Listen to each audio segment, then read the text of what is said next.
Bem, boa noite. Eu não pude estar aqui durante o dia, tenho imensa pena, porque desde cheguei há 40 minutos, meia hora mais ou menos, e já aprendi imenso, sobretudo um conjunto de perspectivas que nunca tinha pensado. Esta, por exemplo, do último orador, que eu não fixei o nome, é uma perspectiva de caráter geracional que eu também não tinha pensado.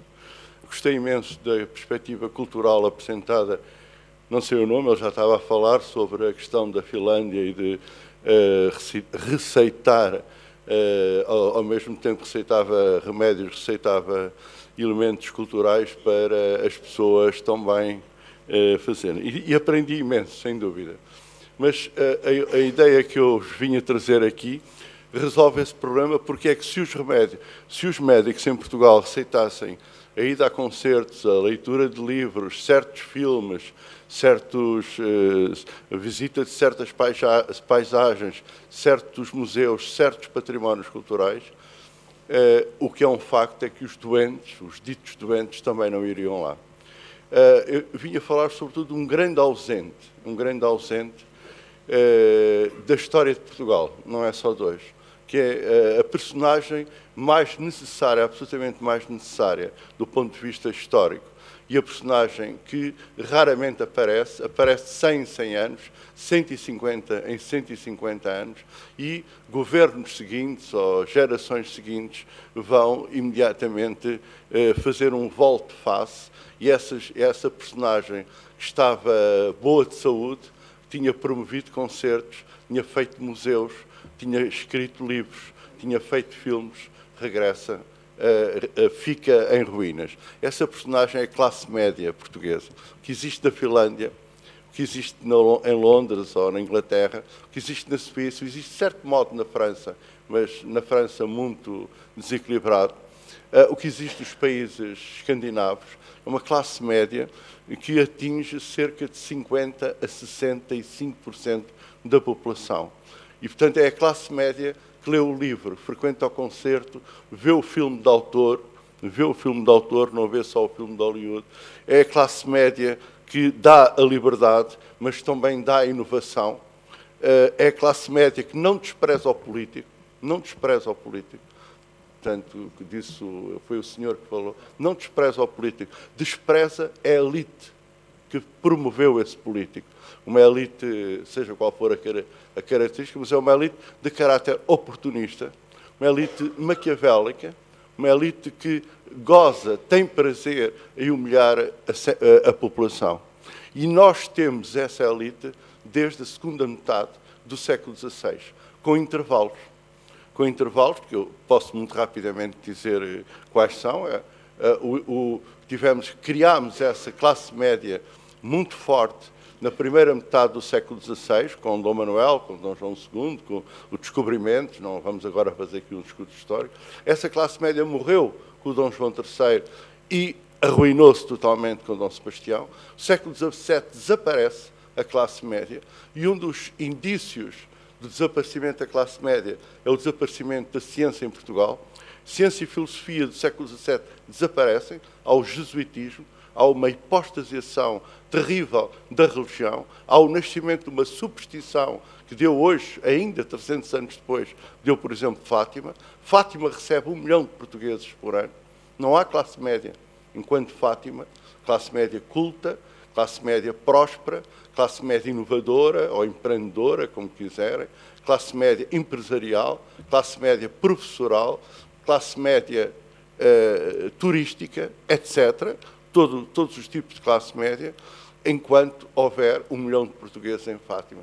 O Fátima, para além da questão da Igreja e da religião, e podemos ser todos crentes, e podemos acreditar na Virgem Maria, todos, mas não somos obrigados, como sabem, nem é um dogma da Igreja, acreditar na superstição de que uma senhora extra sobrenatural aparece a 3 pastorinhos. É evidente que, aliás, tem aparecido a imensos pastorinhos, enquanto havia pastores em todas as partes do mundo, e por um facto ligado à República e ligado à Primeira Guerra Mundial, assume uma dimensão, como Lourdes, em França, que continua.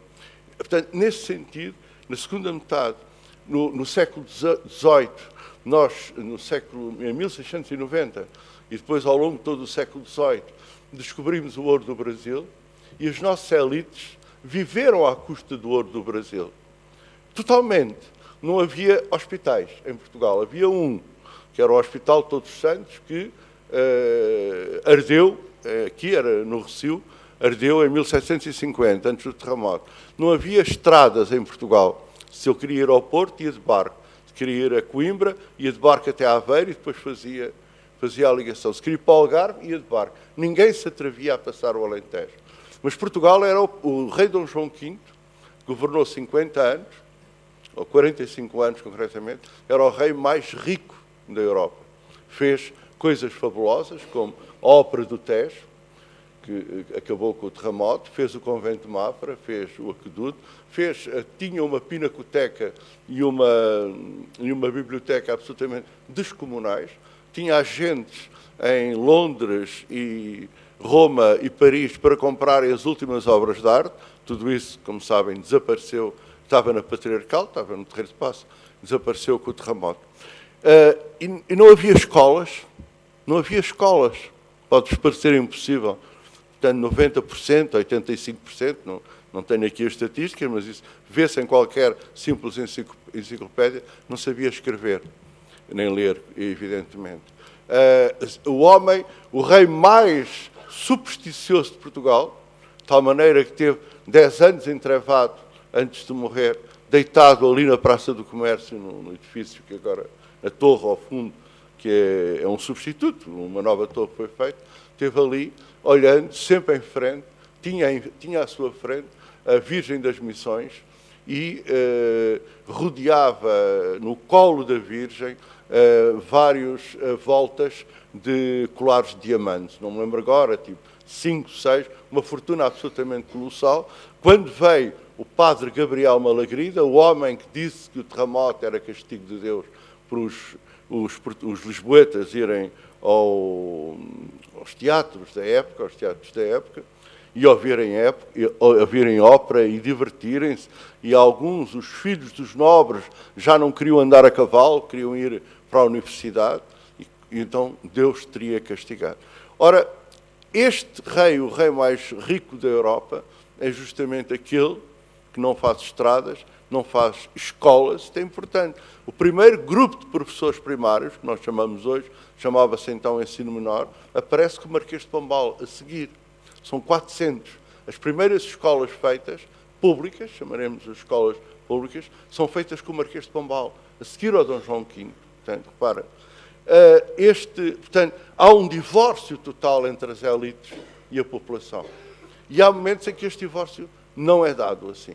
Esses momentos deu-se no Marquês de Pombal, deu-se no século XVI, na altura do descobrimento, deu-se nos 20 anos do consulado do Marquês de Pombal, em que o Marquês de Pombal, embora ditatorialmente, conseguiu, por sobre a alta aristocracia, como sabem, mandou matar alguns, e agora não interessa isso, conseguiu fazer uma vinculação do Estado à população.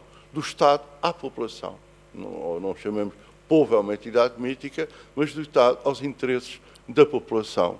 Depois, no século XIX, com o Fontes Pereira de Melo, o chamado fontismo, a segunda metade, entre 1851 e 1890, o ultimato, dá-se também um tímido avanço da indústria, pela primeira vez, da indústria portuguesa com o vapor, com o telégrafo, com o caminho de ferro. O vapor era importantíssimo para fazer as ligações marítimas, com a abertura de estradas, com a abertura de caminho de ferro, que leva ao tal empreendedorismo, leva ao tal o comércio a todo o lado.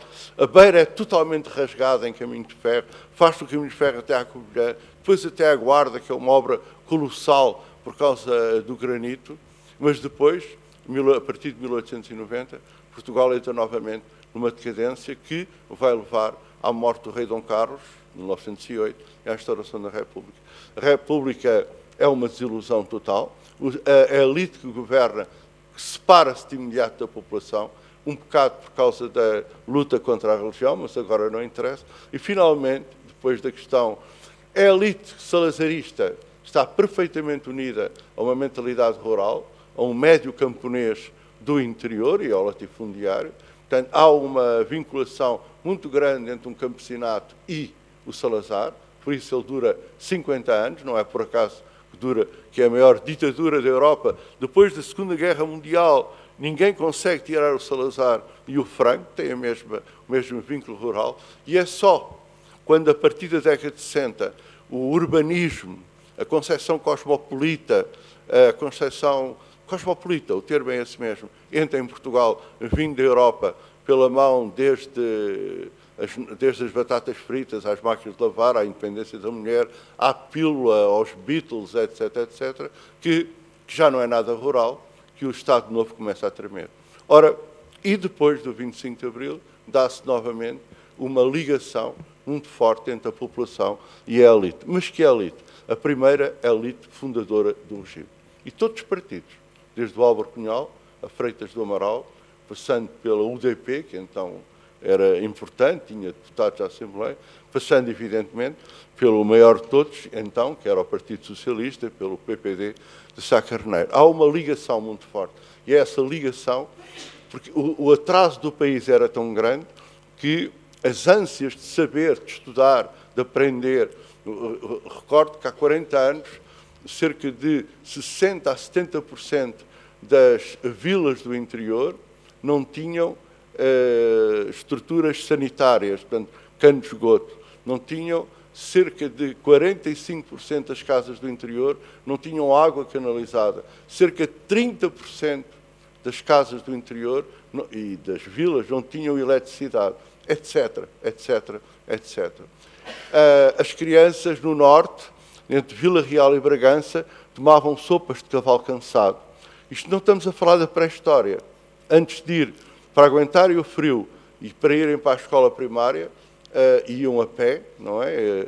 E tomavam sopas de cavalo cansado, que é pão com vinho, o que imediatamente os anestesiava mentalmente a não conseguirem passar de um certo nível mental, de um certo atraso mental, como dizia o Manuel João Vieira.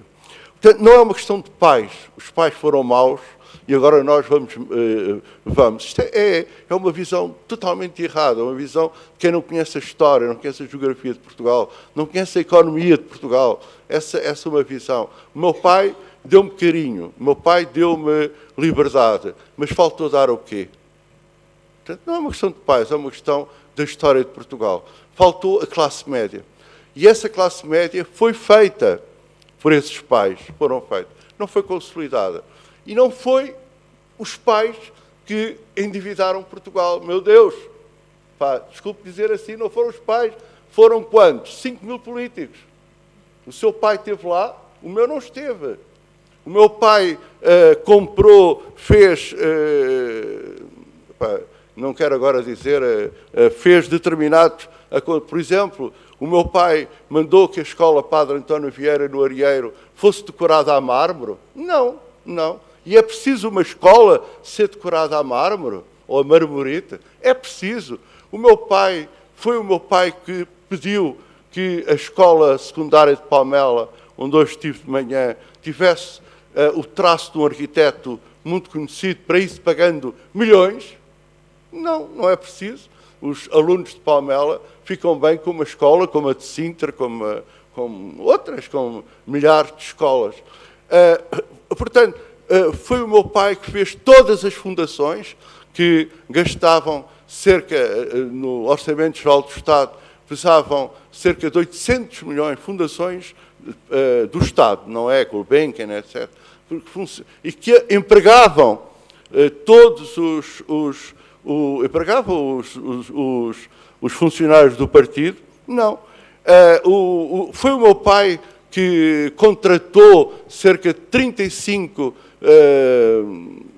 choferes ou motoristas para a presidência do Conselho de Ministros? Não, não. Foi o meu pai que mandou fazer 3 estradas para eu, que moro em Colares, vir a Lisboa. Tenho a A16, ou como é que se chama aquilo, nunca uso.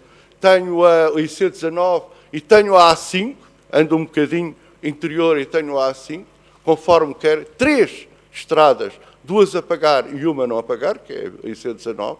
Foi o meu pai que mandou fazer 3 estradas em 30 quilómetros. Não, não. Foram quem?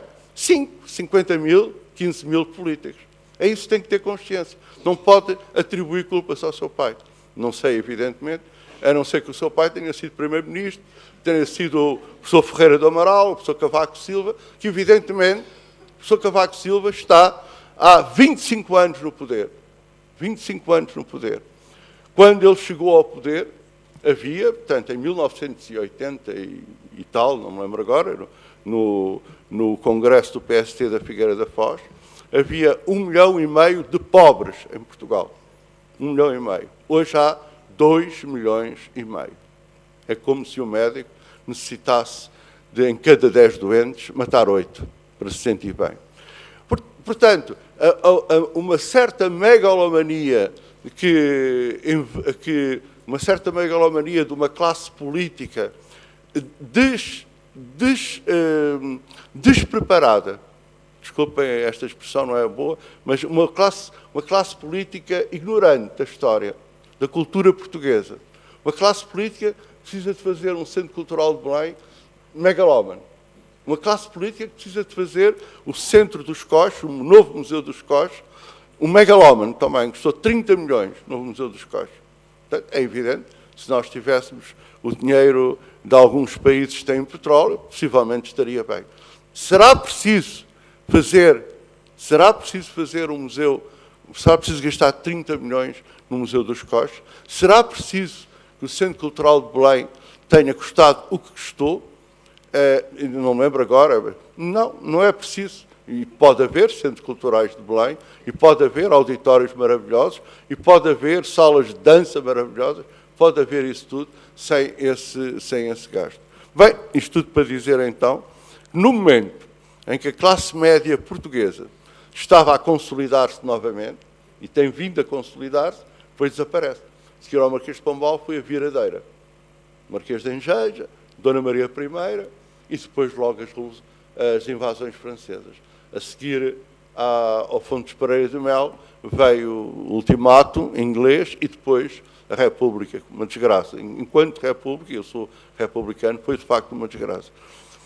A seguir agora este grande progresso em que já nos achávamos muito perto da Europa, veio este problema da dívida soberana aumentada através de um conjunto de juros a partir de 2008. Atenção, não foi só a classe média, a elite política que fez isso, porque os juros subiram estrondosamente de 2008 até 2011, 12. Bem, o que é que precisamos para salvar Portugal? Eu, sinceramente, acho Portugal como qualquer país, não é? Porque isto aqui, estas regras da sociologia e da história são universais. É preciso ter uma classe média forte. E essa classe média forte não se constrói de hoje para amanhã, vai-se construindo. A nossa classe média demorou 30 anos a construir-se. Estava convencida que havia um conjunto de dados de dados fundamentais que qualquer país da Europa deve ter, que é uma reforma normal, que os seus velhos tenham um lugar num hospital. Isso é uma coisa normalíssima. As suas crianças tenham um lugar em escolas públicas ou privadas relativamente boas, não luxuosas, não é? Mas relativamente boas. As estradas sejam normais, os hospitais sejam normais, os prédios não estejam continuamente em ruínas, sejam normais, as empresas sejam normais, as pessoas cheguem a casa ao fim do dia, tomem um banho, comam e vão ver um cinema, vão ver uma peça de teatro, um espetáculo de dança, um espetáculo de canção, um espetáculo humorístico, qualquer coisa. Não se fui. Não. Isso é classe média. A ausência de classe média é, chega a casa, não tomo banho para não gastar gás, não ligo todas as luzes, ou a maior parte das luzes, para não gastar eletricidade, como uma lata de salsichas e não tenho dinheiro para sair à noite de casa. É o que está a acontecer. É o que está a acontecer. Ora, só uma coisa que eu queria dizer. Esta geração que fez o 25 de Abril deu uma nova geração, que é a geração que está agora. Penso que em Portugal, do ponto de vista cultural, nunca foi tão importante como foi hoje. Portugal tem, talvez, desde sempre, eu hesito, há ali uma altura, que é a altura do chamado modernismo, com o Fernando Pessoa, o Mário de Sá Carneiro, em todas as áreas, Portugal foi muito bom nessa altura, e nesta altura, este cosmopolitismo que a democracia trouxe, produziu uma geração absolutamente espantosa, que está a fazer uma autêntica revolução em Portugal. Uma geração que é boa em tudo. É boa na ciência, não é preciso estar a dizer nomes, é boa na literatura. Temos, talvez, dos melhores escritores que apareceram em Portugal depois do Eça de Queiroz, e falo dos novos, falo de Tavares, do Peixoto, de uma série, eu não quero estar a dizer nomes que esqueço-me sempre algum.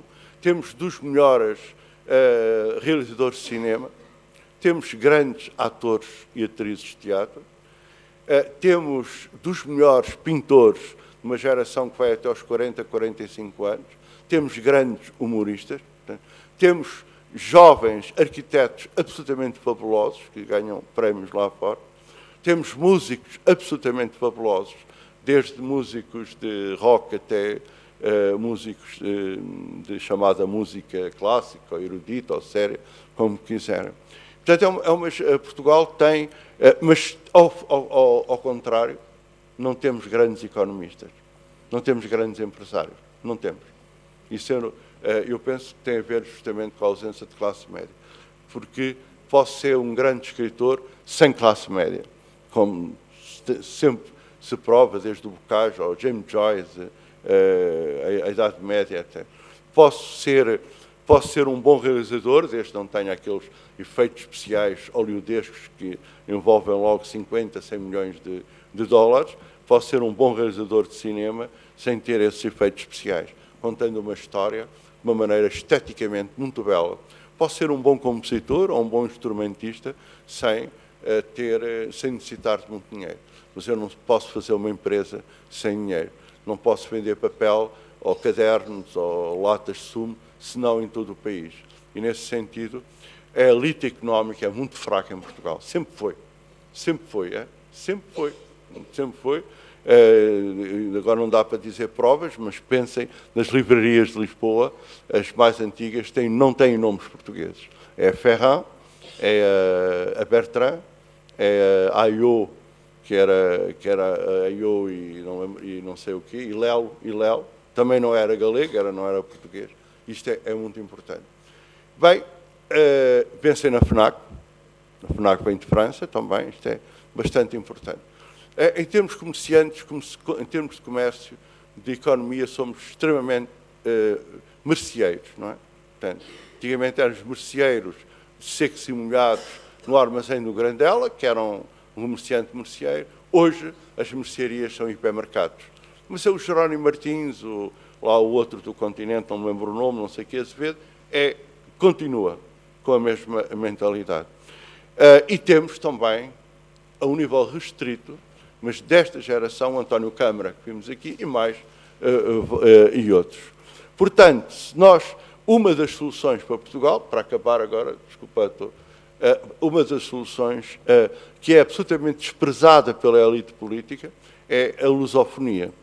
Pode não parecer, mas já 200 mil portugueses ganham o seu ordenado mensal através da lusofonia, seja cá, seja lá. Seja cá, seja lá. A lusofonia é o antigo império virado, o antigo império é século XXI, um império com liberdade, com justiça, com igualdade, com desequilíbrios económicos e financeiros, um império com um pouco maquiavélico, ainda vivendo muito ressentimento entre angolanos, portugueses, entre cabo-verdianos e guineenses, entre macaenses e timorenses, etc., etc. Mas é uma hipótese, é uma grande hipótese porque o que eles precisam não é de grandes empresários, também, mas sobretudo não é de grandes, precisam de técnicos intermediários. E técnicos intermediários é o que nós temos. Praticamente todos nós estamos aqui, somos técnicos intermediários. Somos pequenos economistas, pequenos engenheiros, pequenos professores, pequenos técnicos de som, etc. Lusofonia é uma possibilidade. Obrigado, sim, obrigado.